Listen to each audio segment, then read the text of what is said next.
सुमित का मन CCTV footage वाली बात सुन के अब सच में घबरा गया था और घबराते हुए उसने अदिति के मामा से कहा, मुझे वो फुटेज देखनी है।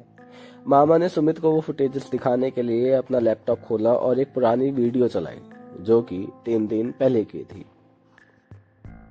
रात के करीब 2:30 बजे नाना जी बिस्तर पर सोए हुए थे कि तभी थोड़ी देर बाद उनका बदन हिलने लगा जैसे वो किसी से लड़ रहे हों और अचानक से ही उनके कमरे के एक कोने में एक सफेद धुंधली सी सिलहौटी दिखाई दी जिसका ना तो चेहरा था और ना ही उसके पैर जमीन पर थे।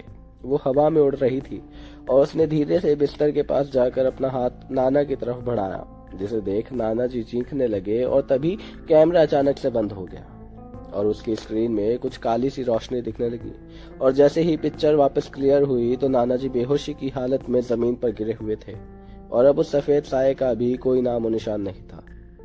फुटेज देखने के बाद सुमित बोलता है कि ये सब क्या है? सुमित ने फूंक से पूछा। मामा ने सुमित की बात सुनकर अपना सर हिलाते हुए बोला कि हमने भी पहले यही सोचा कि वो शायद कोई ग्लिच होगा, पर जब पंडित जी ने कहा कि किसी बंधन ने नाना जी को जकड़ रखा है तब हमें समझ आया कि ये सब बिल्कुल भी नॉर्मल नहीं था।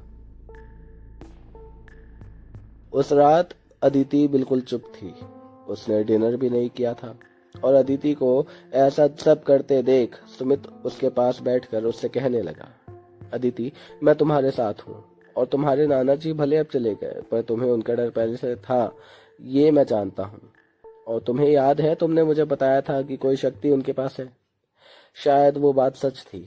और यह सुनकर अदिति कुछ अजीब सा बर्ताव करने लगी, मानो वो अब अदिति नहीं कोई और हो। तो क्या वो सच में अदिति नहीं कोई और थी? क्या नाना जी के ऊपर सच में किसी शक्ति का बंधन था? क्या सुमित अदिति के ऊपर से उस शक्ति के बंधन को तोड़ पाएगा? और क्या नाना जी के ऊपर की शक्ति अब सच में अदिति के ऊपर आ गई थी?